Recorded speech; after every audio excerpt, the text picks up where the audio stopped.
ada satu malam yang sangat mulia, yaitu malam Isra wal Mi'raj baginda Nabi Muhammad sallallahu alaihi wasallam. Banyak ulama di dalam kitab itu berbeda pendapat. Apa malam yang mulia? Ada yang mengatakan malam Idul Fitri, ada yang mengatakan malam Jumat, ada yang mengatakan malam dilahirkan baginda Nabi Muhammad dan lain sebagainya. Akhirnya ulama sepakat malam yang paling mulia untuk umat baginda Nabi Muhammad adalah malam dilahirkan baginda Nabi Muhammad sallallahu alaihi wasallam. Karena tidak adanya hari-hari besar yang lainnya kecuali dilahirkan baginda Nabi Muhammad sallallahu alaihi wasallam. Bu, enggak ada malam Idul Fitri, enggak ada malam Idul Adha kecuali ada malam dilahirkan baginda Nabi Muhammad sallallahu alaihi wasallam. Tetapi kalau untuk baginda Nabi Muhammad sallallahu alaihi wasallam, maka malam yang paling mulia adalah malam Isra wal Mi'raj baginda Nabi Muhammad. Karena ketika itu Rasulullah langsung bertemu dengan Allah Subhanahu wa ta'ala. Karena bahagianya Nabi Muhammad termasuk kebahagiaan kita semuanya, akhirnya ikut kebanyakan para ulama mengatakan malam yang mulia adalah malam Isra wal Mi'raj baginda Nabi Muhammad sallallahu alaihi wa ala alihi wa sahbihi wasallam. Tetapi kalau malam ini yang paling bahagia siapa ya? Pak, Bu, malam yang paling bahagia malam ini adalah pengantin. Allahumma sholli ala Muhammad. Di tanggal 27 Rajab, baginda Nabi Muhammad sallallahu alaihi wasallam di malam itu didatangi oleh malaikat. Banyak riwayat yang mengatakan yang datang kepada Nabi Muhammad adalah malaikat Jibril. Malaikat Jibril datang kepada Nabi Muhammad membawa baskom. Kalau bahasa Jawa baskom. Kalau ini apa kalau sini? Bukan ember. Ya baskom, tahu baskom. Membawa baskom satu adah agak cekung itu dari surganya Allah Subhanahu wa ta'ala. Dibawalah baskom itu kepada Nabi Muhammad. Dan subhanallah, yang diambil bukan air dari surga, tapi air Zam-Zam. Kenapa kok enggak malaikat Jibril itu membawa sekalian air dari surga? Kenapa? Karena tahu air yang termulia di muka bumi ini nomor 2 adalah Zam-Zam. Nomor pertama, air yang paling mulia adalah air yang keluar dari jari jemarinya baginda Nabi Muhammad sallallahu alaihi wa ala alihi wa sahbihi wasallam. Air Zam-Zam itulah diambil oleh malaikat Jibril, dibelah hati baginda Nabi Muhammad, dibersihkan. Bukan kata dibersihkan gara-gara kotor. Hati Nabi Muhammad ini sudah bersih, wahai hadirin. Tetapi kenapa kok dicuci lagi? Ibarat kata, kalau ada bupati kita ya, dipanggil seumpama sama gubernur, ini habis mandi, nggak lama 1 jam 2 jam ada pertemuan dengan gubernur, pasti mandi lagi. Kenapa? Untuk tampil lebih bersih lagi. Apalagi dipanggil sama presiden. Ini baginda Nabi Muhammad SAW, hatinya sudah bersih, tetapi disucikan lagi, dibersihkan lagi, akan menghadap kepada Allah Subhanahu wa ta'ala. Dibersihkan, disucikan, kemudian baru diberangkatkan oleh Allah Subhanahu wa ta'ala, ditemani dengan malaikat Jibril. Maka yang dibaca tadi oleh qori kita, Ustaz siapa tadi? Ustaz Jauhari ya. Subhanalladzi asra bi'abdihi lailan minal masjidil haram ila masjidil aqsa alladzi barakna haulahu linuriyahu min ayatina. Lah, subhan, kata-kata subhan itu adalah kata-kata takjub. Misal ketika kita itu bu konsen ya, ketika kita itu melihat ada seorang lelaki yang tampan ya, pasti kita mengatakan subhanallah gantengnya Habib ini ya. Nggak boleh protes Pak, yang pegang mic saya Pak. Ketika Bapak dulu melihat istri Bapak ya, dulu kan sekarang Pak. Ketika dulu melihat istri Bapak, apakah Anda itu memuji innalillah cantiknya? Kan tidak ada seperti itu. Pasti ketika takjub mengatakan subhanallah. Makanya peristiwa Isra wal Mi'raj baginda Nabi Muhammad ini adalah perkara yang sangat menakjubkan. Subhanalladzi asra, maha suci Allah subhanahu wa ta'ala yang telah mengundang baginda Nabi Muhammad. Karena kata-katanya asra. Tapi kalau saro itu pergi. Kalau asra dipergikan memang. Diundang khusus oleh Allah subhanahu wa ta'ala. Maka Nabi kita ini adalah Nabi yang paling mulia. Kalaulah Nabi Allah Musa alaihi salam, beliau adalah Nabi yang diberikan mukjizat oleh Allah, bisa berbincang-bincang dengan Allah. Tetapi Nabi kita diundang, bukan minta sama Allah, tetapi diundang. Makanya yang hadir di sini kan ada bedanya. Diundang sama datang sendiri. Beda yang diundang kayak saya ini ya. Duduknya di atas, pakai karena diundang. Ini Nabi Muhammad sallallahu alaihi wasallam. Beliau tersebut diundang khusus oleh Allah subhanahu wa ta'ala. Dijemput oleh malaikat Jibril, dibawakanlah buraq. Jadi buraq itu adalah kendaraan dari surga yang khusus untuk para anbiya wal mursalin, para nabi dan rasul. Bukan hanya Nabi Muhammad, diriwayatkan Nabi Allah Ibrahim dulu pun pernah naik buraq. Ketika membangun Ka'bah, itu kendaraan beliau adalah buraq. Nabi Muhammad SAW disediakan buraq, yang mana buraq ini nggak mau tenang. Akhirnya malaikat Jibril marah kepada buraq, dibilangi buraq ini, wahai buraq, tenanglah engkau. Yang akan menunggangimu adalah sebaik-baiknya penunggang. Punggungmu akan menjadi mulia ketika dinaiki dengan Nabi yang paling mulia, yaitu Nabi Muhammad sallallahu alaihi wasallam. Ketika buraq tersebut ditenangkan, tenanglah buraq. Akhirnya pergilah Rasulullah sallallahu alaihi wasallam mengendarai buraq dengan malaikat Jibril berangkat di malam hari dari Masjidil Haram menuju ke Masjidil Aqsa. Makanya Masjidil Aqsa yang ada di Palestina ini, wahai hadirin, adalah masjid yang mulia. Kita umat Islam kemarin sudah mendengarkan berita demi berita yang ada. Bagaimana saudara-saudara kita memperjuangkan Masjidil Aqsa alladzi barakna haula, yang mana sudah ditulis oleh Allah, disebutkan di dalam Al-Quran, yang diberkahi sekitarnya, kelilingnya, yang namanya Masjidil Aqsa. Masjidil Aqsa ini, wahai hadirin, adalah masjidnya para nabi sebelum Nabi Muhammad. Berapa banyak para nabi itu mendirikan madrasah, mendirikan pengajian di dalam Masjidil Aqsa. Berapa banyak nabi di situ lahir dan meninggal, dikuburkan di sekitar sana. Makanya begitu mulia Masjidil Aqsa.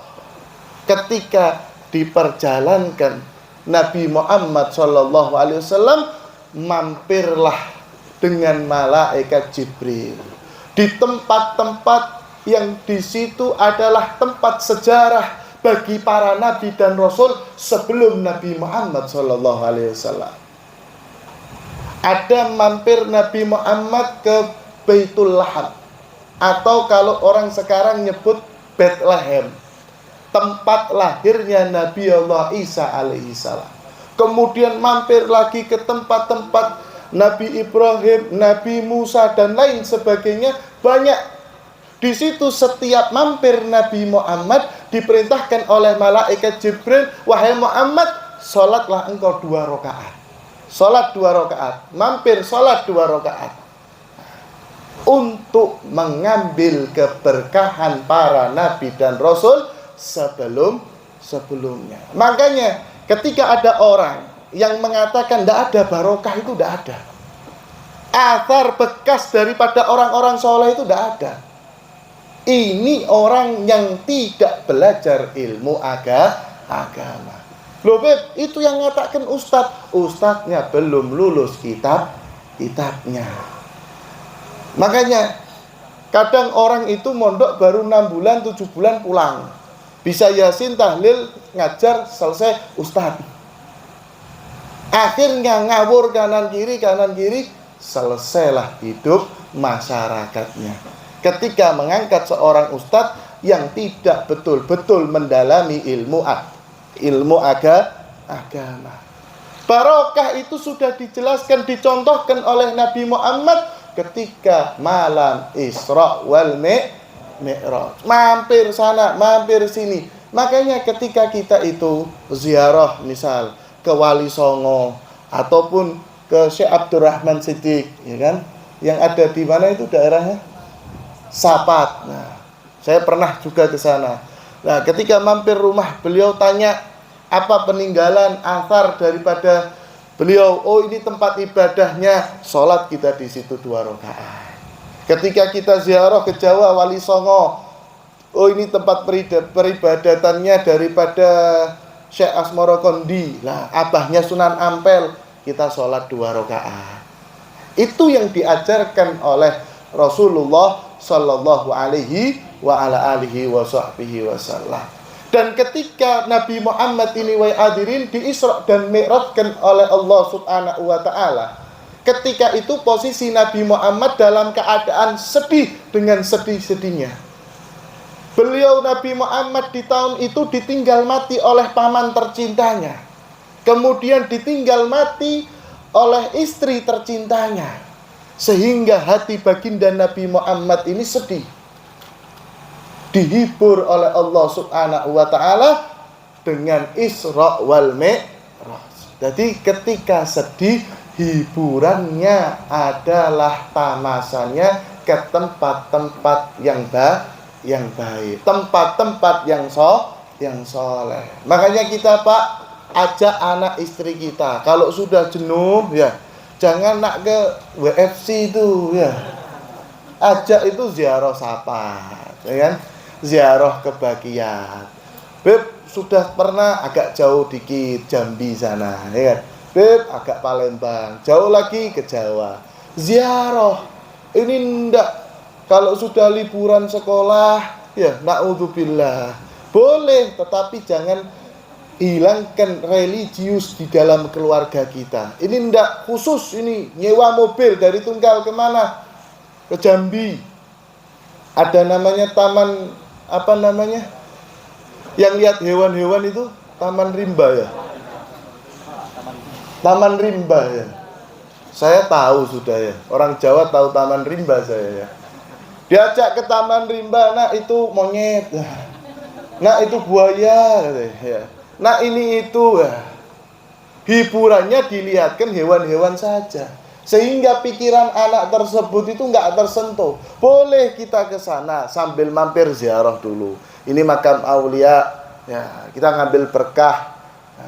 Doa sama Allah Subhanahu wa taala, ya Allah, biberkatil aulia, barokah daripada wali fulan, ya Allah, berilah ini anakku soleh, lancar ngajinya, lancar sekolahnya, jadikan orang yang sukses dunia akhiratnya, amin, qabul.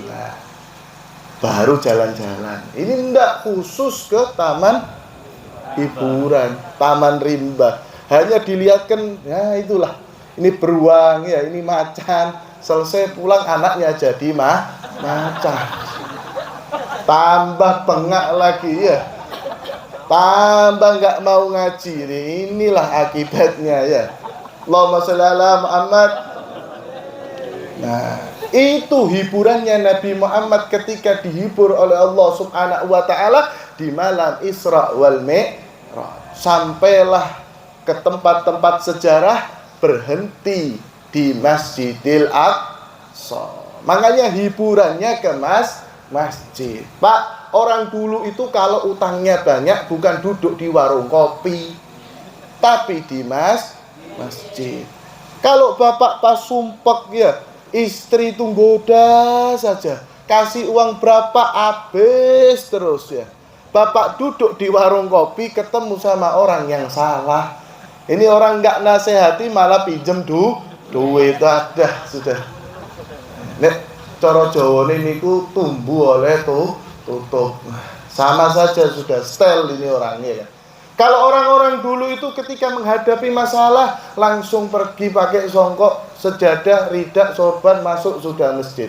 Bentangkan sejadah, zikir, istighfar, tenang. Nikmat masjid itu. Ingat sama Allah. Tempat yang paling mulia di muka bumi ini adalah masjid. Tempat yang paling dicintai oleh Allah adalah masjid di muka bumi ini. Makanya kalau ada masalah apapun kita ke masjidnya Allah Subhanahu wa taala. Tetapi kalau zaman sekarang masjid itu juga tenang. Tenangnya gara-gara kosong. Masjid dibangun, bangun, tapi dia tidak makmurkannya. Hanya dipakai foto-foto sudah ya. Habis hilang viralnya sepi itu masjid itu sudah. Dulu rame, saya husnudzon di Tunggal ada masjid, Masya Allah rame.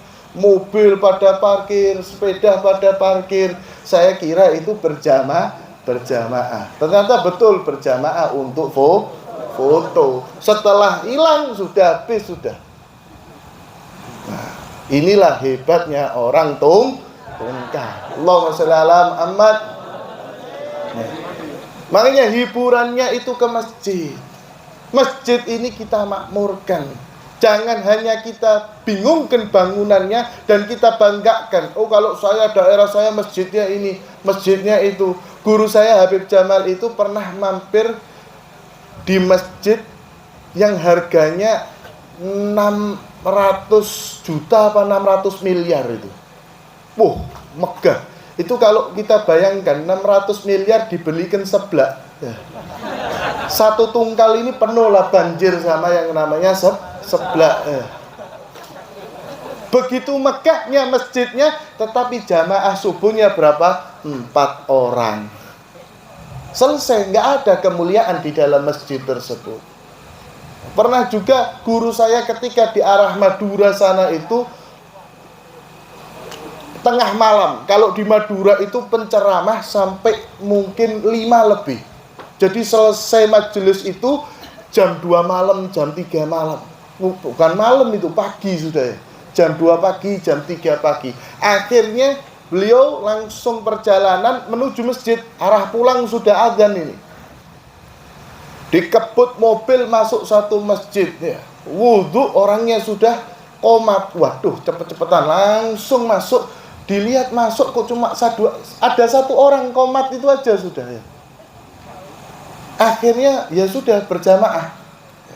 Ketika jamaah kok tidak ada yang datang lagi, cuma yang komat itu aja. Yang komat langsung jadi imam. Ini rangkep ini ya sudah. Ya imam, ya kaum masjid. Ternyata dia pun juga yang azan ya komat ya imam ya. Ketika mau sholat, kemudian imam tersebut mengatakan sausufakum katanya. Luruskan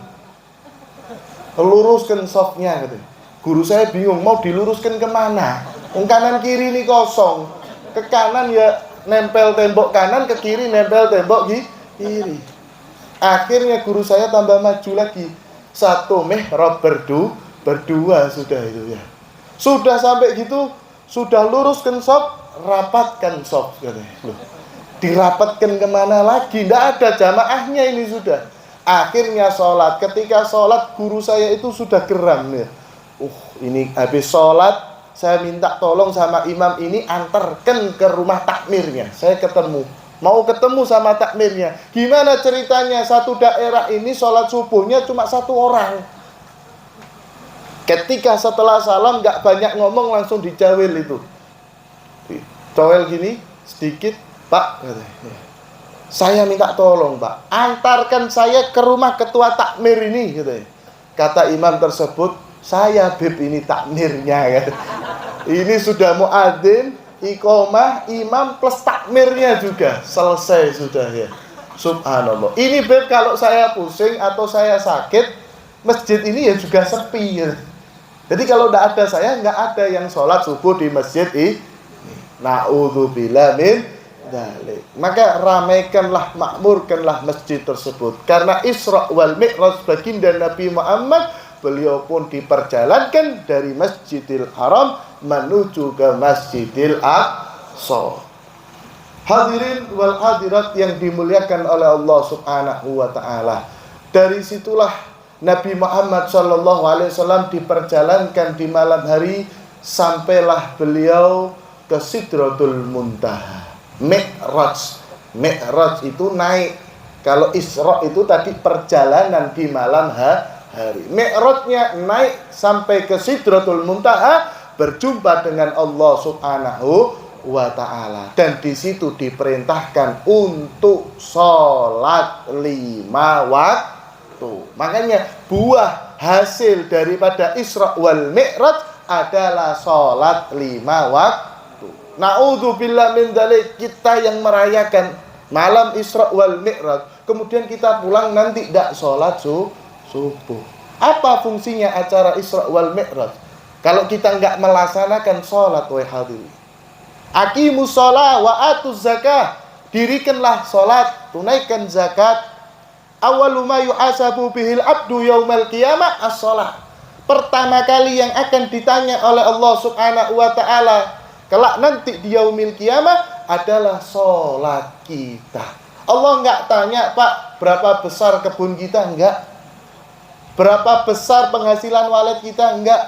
Allah nggak tanya apa jabatan kita? Enggak. Yang ditanya adalah bagaimana sholatmu. Maka perhatikanlah yang namanya sholat. Orang kalau pengen lancar kehidupannya, diberkahi kehidupannya, perhatikan sholat 5 waktu. Ulama mengatakan as-sholah kalma, sholat itu seperti air. Ketika tumbuhan pengen subur, disirami dengan air. Begitu juga kalau pengen urusan kita lancar, sirami dengan yang namanya sholat 5 waktu. Makanya nggak ada. Kalau di antara kita ini, seberapapun derajat kita tinggi di sisi Allah Subhanahu wa ta'ala, yang meninggalkan sholat. Bahkan Nabi Muhammad yang nggak diciptakan dunia seisinya ini kecuali Nabi Muhammad, nggak ada yang namanya surga kecuali adanya Nabi Muhammad.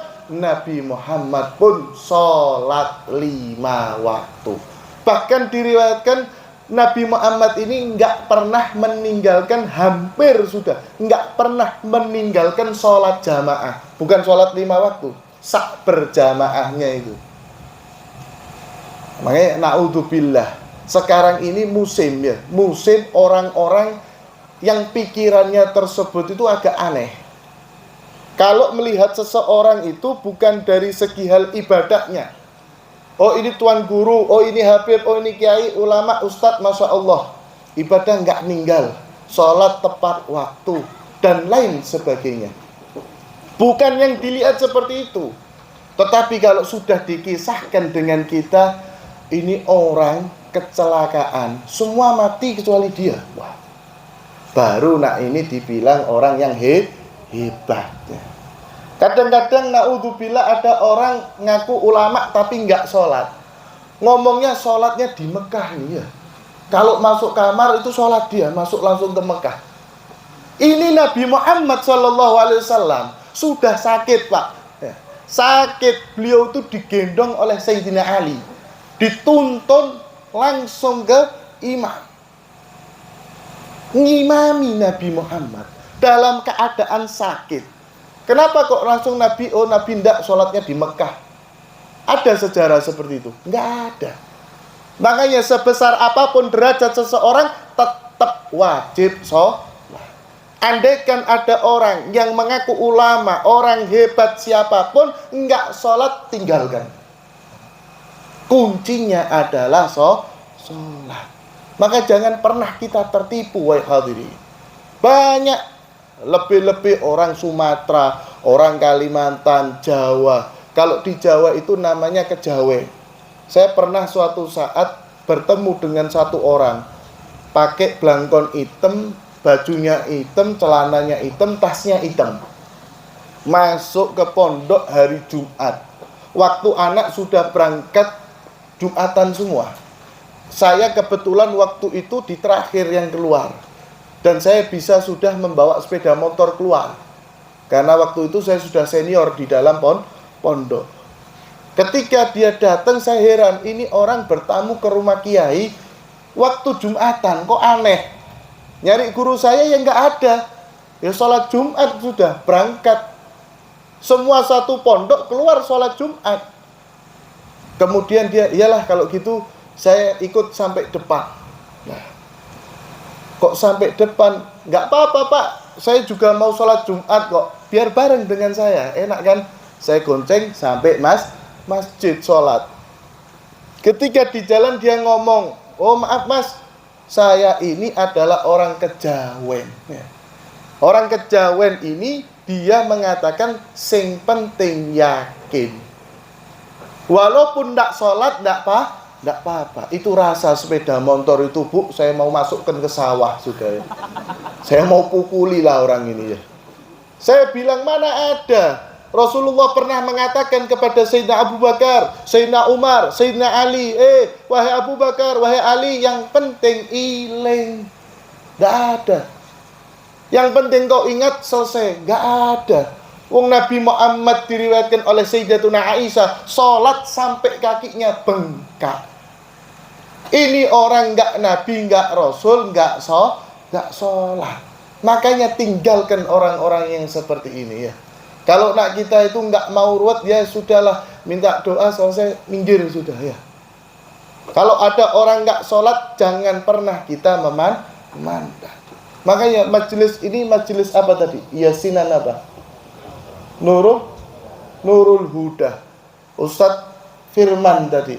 Pernah kita lihat Ustadz Firman nggak sholat? Jelas sholat. Makanya majelisnya enak, adem. Setiap malam Jumat ya yasinan, sholat dulu sebelumnya di rumah masing-masing, diterangkan syariat Islam, kajian, enak. Orang kalau ikut dengan Nabi Muhammad, hidupnya akan mulia. Maka inilah hasil buah Isra wal Mi'raj baginda Nabi Muhammad, yaitu sholat 5 waktu. Ini saja yang bisa saya sampaikan di malam hari yang mulia ini. Insya Allah malam kita ini adalah malam yang mulia, malam yang kita memperingati hari Isra wal Mi'raj baginda Nabi Muhammad SAW, yang mana di malam tersebut hati baginda Nabi Muhammad senang berjumpa dengan Allah. Maka kita yang merayakan ini ikut senang dengan apa yang dirasakan oleh Rasulullah SAW. Insya Allah hajat-hajat kita dikabulkan oleh Allah Subhanahu wa ta'ala. Hajatid dunya bil maisarah wa hajatil akhirah bil maghfirah. Ya Allah, berkahilah kehidupan kami ya Allah. Ya Allah, lancarkanlah urusan-urusan kami ya Allah. Ya Allah, yang semua yang hadir di sini ya Allah pasti memiliki hajat, maka kabulkanlah hajat-hajat kami ya Allah. Ya Allah, setiap kita yang hadir di sini memiliki dosa ya Allah. Maka jangan Engkau berdirikan kami dari tempat yang mulia ini kecuali Engkau sudah mengampuni semua dosa-dosa kami ya Allah. Ya Allah, anak-anak kami ya Allah, jadikanlah anak-anak yang saleh dan salehah ya Allah.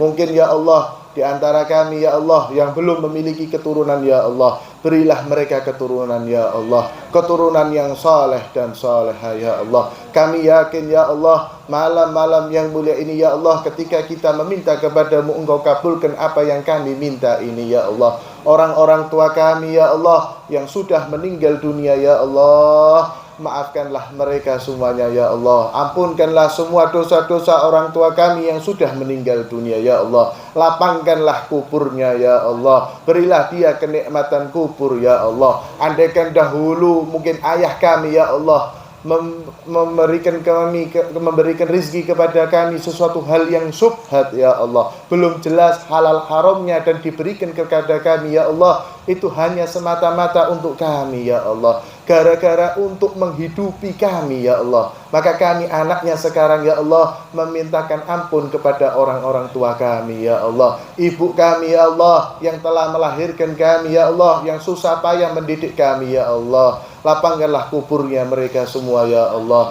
Ya Allah, orang-orang tua kami, abah umi kami ya Allah yang masih hidup, panjangkanlah umur mereka. Berilah kesehatan ya Allah, sehat walafiat. Apabila ada di antara orang-orang tua kami yang sakit ya Allah, sembuhkanlah ya Allah. Barokah daripada malam Isra wal Mi'raj baginda Nabi Muhammad ya Allah. Terakhir yang kami minta ya Allah, di malam yang mulia ini ya Allah, matikanlah kami dalam keadaan husnul khotimah, mati dalam keadaan baik, mati dalam keadaan Engkau ridho kepada kami ya Allah. Jangan pernah Engkau cabut nyawa kami dalam keadaan Engkau enggak ridho kepada kami ya Allah. Mati husnul khotimah ya Allah. Ya Allah biha, ya Allah biha, ya Allah bi husnul khotimah. Ya Allah biha, ya Allah biha, ya Allah bi husnul khotimah. Ya Allah biha, ya Allah bi husnul khotimah. Amin ya rabbal alamin. Ini saja yang bisa saya sampaikan. Hadza minni wal afu minkum. Tsumma assalamu alaikum warahmatullahi wabarakatuh.